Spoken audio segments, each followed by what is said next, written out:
Reports say the Lions are infatuated with a certain edge rusher. Let's talk about it. You are Locked On Lions, your daily Detroit Lions podcast. Part of the Locked On Podcast Network, your team every day.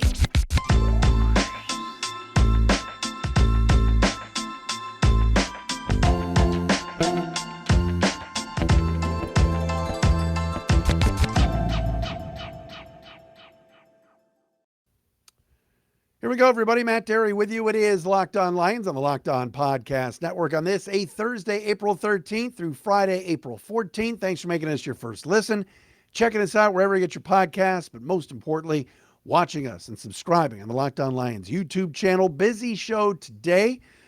We got to get into the Tyree Wilson situation. Apparently, according to ESPN draft analyst Matt Miller, the Lions really like Tyree. We'll get into that coming up momentarily on the show. Also, let's pump the brakes a little bit on the Lions taking a quarterback. And just because CJ Stroud was in town meeting with the team, that all of a sudden the Lions are going to trade up and try to get the OSU QB. I'm not feeling that. We'll discuss that coming up on the show today. Also, Devin White wants out of Tampa Bay. I've got some PFF numbers that will put a pause on everybody putting their pedals to the metal on trying to trade. The Lions would make a trade for linebacker Devin White with Tampa Bay. All of that today right here on Locked On Lions. Thanks for checking us out. And thanks for being an everydayer. I know I gave a shout out to a lot of our everyday listeners yesterday. I'll continue to do that. Nathan Litke and others that pretty much check us out every day. My boy Andy J, who tweets to me every morning at Dery Speaks, which you can as well. Also at Locked On Lions on Twitter, the Matt Dery Facebook fan page, and also, as I said before, the Locked On Lions YouTube channel. All right, so I saw this earlier today, and look, this could be an option for the Lions at number 6. Next week, I think it's a week from today, the Locked On podcast mock draft comes out, where all of the hosts from all around the network, including Joe Marino, by the way, who hosts Locked On Bills and also hosts the Draft Dudes podcast. He's going to join us tomorrow on the show. Joe knows everything about these prospects.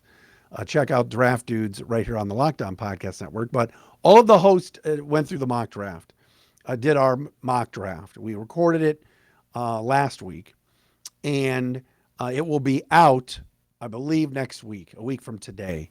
We're 2 weeks, by the way, away from the draft. By the way, I didn't even say that. April 27th is 2 weeks away, first round.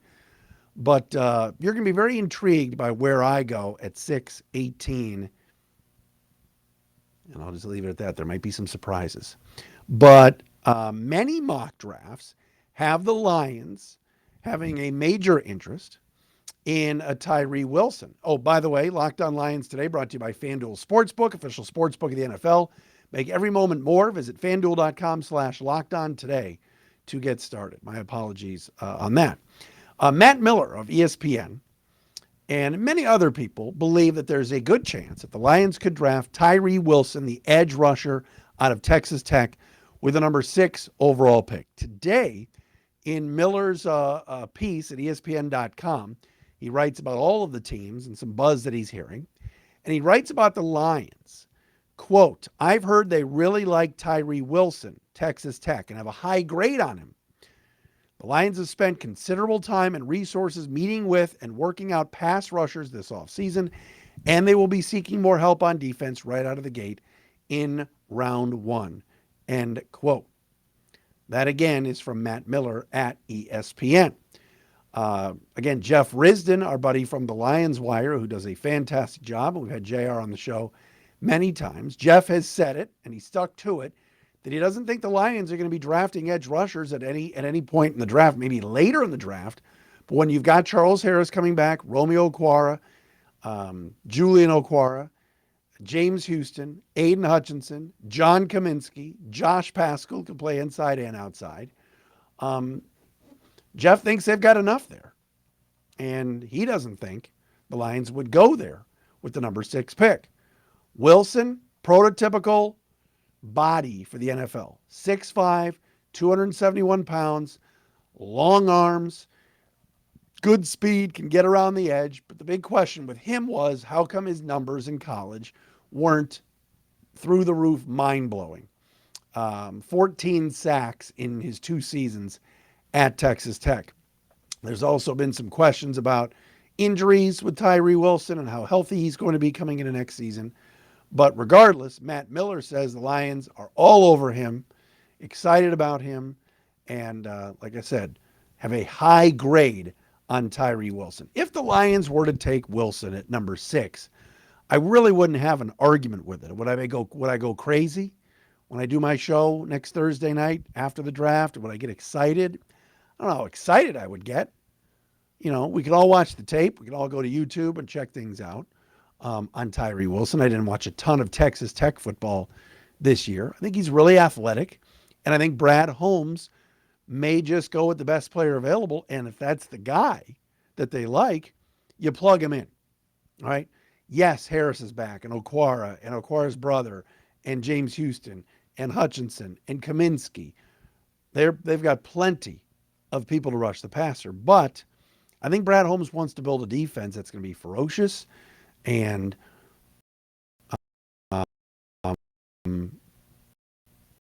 Okwara make the team next year. What if they have really bad preseasons? What if they have really bad training camps? You can cut bait. I mean, it may cost you when it comes to the salary cap, but if Tyree Wilson's the best player and you feel like you want to add another edge rusher opposite of Aiden Hutchinson that can make things so difficult for opposing defenses, and on third downs, you want to line up James Houston on one side, Tyree Wilson on another side, and Aiden Hutchinson somewhere in between, and have them all on the field and get after a quarterback on a 3rd and long, what would be so wrong with that? It's another athletic, speedy, ferocious defender you would add to your team. Infatuated, high grades. This is the first I'm hearing of that. But Matt Miller, who's been a draft guy for years and now is with ESPN, is pretty plugged in. So it's definitely intriguing. I'll say this. It's not a lock that Tyree Wilson gets into the top 6. It's not a lock that he makes it to 6. Seattle reportedly likes him. Seahawks need both edge rushers and defensive tackles. Wilson's more of an edge guy, but you catch my drift. And based on what we've heard today with various reports saying that maybe, just maybe, Houston passes on C.J. Stroud and doesn't take a quarterback at number 2 and waits till next year to get their guy. Of course, they've got Case Keenum and Davis Mills. They could play them this year and be bad again. It's a first-year head coach in D'Amico Ryans and a new general manager, but that would then open up a slot for a trade-up, or Will Anderson could go 2. Tyree Wilson, if Arizona doesn't trade the pick, which I think they still will, could go 3. Who knows? Indy would love that if Stroud doesn't go 2, because I think Bryce Young's going to go 1, but Indy would get Stroud at 4. You never know. Speaking of C.J. Stroud, the Lions did talk to him and had him in town for workouts today. I want to dive into that. We'll do that coming up next, because I don't want to read. I don't read a lot into it. But we're brought today by our friends at Built Bar. If you're looking for a delicious treat, don't want all the fat and calories, you got to try Built Bars. Whether it's the Built Puffs, the Marshmallow Puffs, which I've got churro ones upstairs, whether it's the Built Bars, my favorites are cookies and cream, you got to try them, all right? They're all covered in 100% real chocolate. They're low in calories, high in protein, 17 grams of protein, and only 4 grams of sugar. They're great tasting, whether you get the peanut butter brownie, you get the coconut almond, whatever it is, you're going to love them. Just go to Built.com. You put the promo code of LOCKED15 in there, and you'll get 15% off your order. Don't want to go to Built.com? Want to get them in the store? They got them at Walmart now. You can get a 4-bar box of cookies and cream, double chocolate, or coconut puffs. Or go to Sam's Club and grab a 13-bar box with brownie batter and churro, and you can thank me later. I was at Sam's Club on Hall Road the other day. That's right, Aaron Hall Road. And the Built Bars were all out. That means people are buying them because people know they're good. Go to Built.com. Get them. Built Bars today. Shout out to my friends at the Grand Rapids Chamber of Commerce. I was in the GR today for some business, And that place is first class. Grand Rapids is jumping, man. What a great city. So I had a lot of fun today. Made the trek down 96 and 69 and everything else, and got to the GR today. They love their Lions down there as well. Had some good Lions discussion with people. People are into the Lions on the west side of the state. So had a good time today in GR. All right, so I was asked today by one of our listeners, and I'm drawing a blank on who it was. Hey, did you hear C.J. Stroud was in town and Houston might pass on him? Do you think the Lions would trade up to 3 to get C.J. Stroud? The answer to that question is no. And don't get me wrong, I like C.J. Stroud. I think C.J. Stroud is really good. I was actually driving back today from Grand Rapids, and I put Colin Cowherd on Sirius XM 82 or 83, whatever, 83, or maybe it was 81, 83. And Cowherd was talking about the comparables for Stroud to a quarterback in the NFL. And he actually said Jared Goff. He said he's not wowed by Stroud. He said Goff's actually better. And Goff actually is a comparable to C.J. Stroud. I've never heard that comparison before. But he kind of said Stroud doesn't run unless it's the last game of the year against Alabama, which he did. Not Alabama, Georgia this year, where Stroud finally started running. But I thought that was very, very interesting to hear a comparison of C.J. Stroud to Jared Goff. But it appears, again, according to reports, maybe Houston's not sold on him. I think Indianapolis would take him at 4, or a team like Tennessee maybe would trade up to take him at 3. But I think it was Michael Lombardi said that he's heard that Stroud might be difficult at times to coach. I don't know what that means. You watched him play in the national semifinal game, Ohio State against Georgia, and C.J. Stroud was phenomenal. He was really, really good. Now, 4 weeks earlier against Michigan, did he play well down at the Horseshoe? No. I mean, he was okay. But how many occasions did you watch that game and say, man, he had open room to run and didn't run? And obviously Michigan put that game away on the ground, and we don't need to rehash that. Wolverines have owned Ohio State the last 2 years. But Cowherd made an interesting point. He said, if you ask people at Ohio State who their best player is, they would tell you Marvin Harrison Jr. Then you ask them again, and they would say maybe our second best player is Jackson Smith and Jigba. Then maybe ask again, you say maybe our third best player is Paris Johnson, the big left tackle. Then Stroud would come up 4th. Whereas if you asked Alabama fans who their best player has been the last couple of years, and Alabama's got a lot of talent, including having J-Mo a couple of years ago, they would all still say Bryce Young. Now, there's questions about young sides and everything else. What does this have to do with the Lions? C.J. Stroud was in town, all right, and interviewed with the Lions, worked out, whatever. The Lions aren't drafting C.J. Stroud, nor do I think they're trading up for him. All right? Remember last year, the Lions brought in Malik Willis and Kenny Pickett for one of their top 30 visits. They had both of those guys into 2-2-2 last year. So they're doing their due diligence.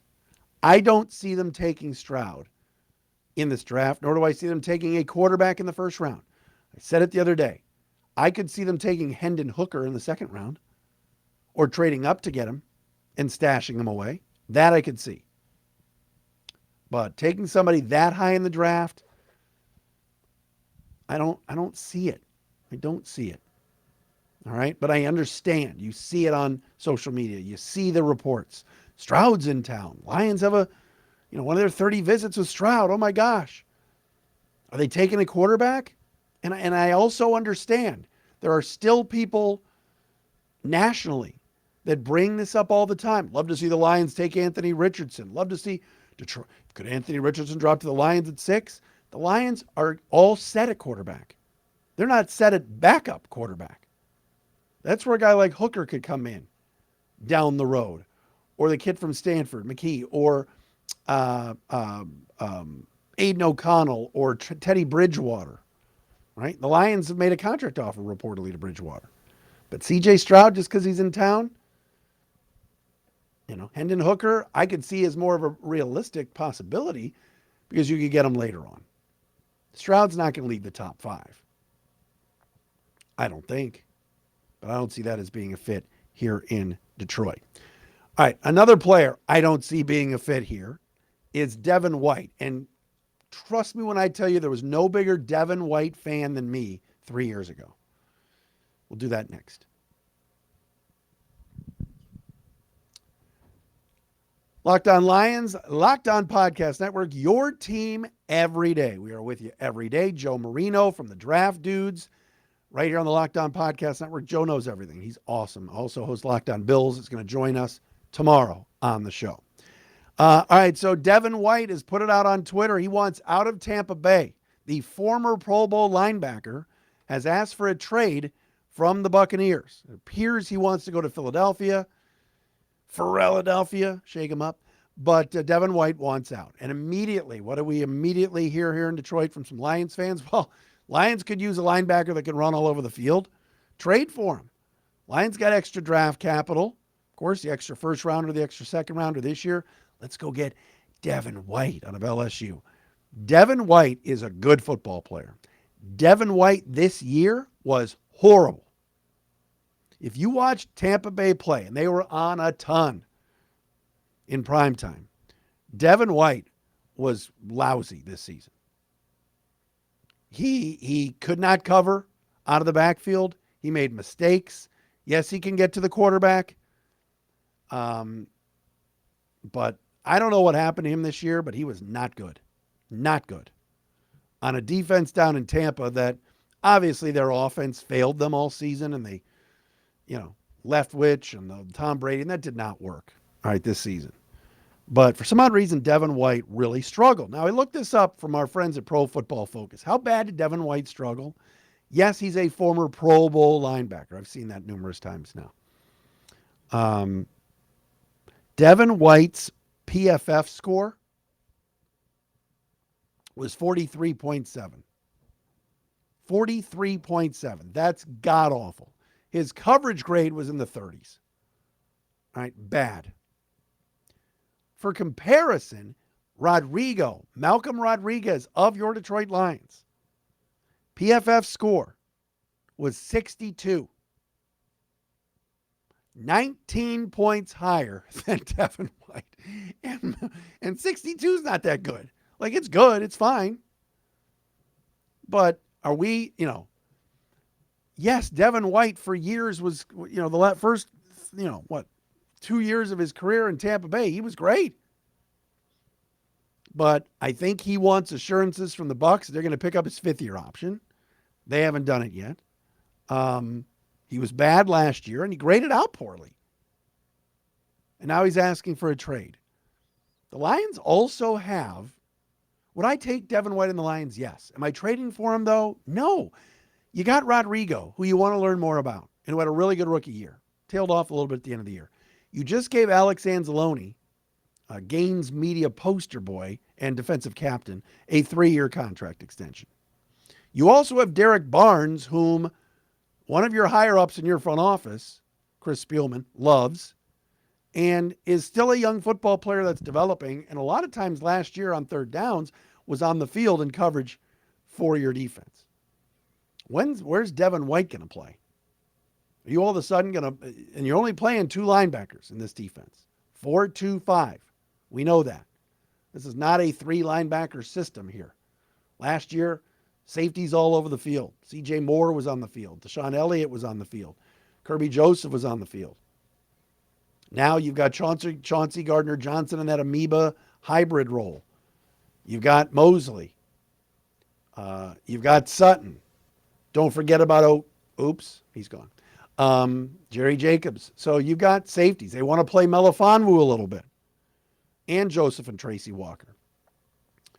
So you get Devin White, I don't know where he would play. They like Derek Barnes. He's cheap. They like Rodrigo. He's cheap. And they just signed Alex Anzalone to a team-friendly extension. So I don't see the Lions trading for a guy last year who struggled mightily. Attitude not the best right now. Isn't happy in Tampa. And is asking for a trade now. Why didn't you ask for a trade before free agency? It's kind of stupid and silly, isn't it? All right, Joe Marino tomorrow. We are 2 weeks away from the opening night in the first round of the NFL draft. Thanks for checking us out. wherever you get your podcasts, and of course, watching on Locked On Lions YouTube.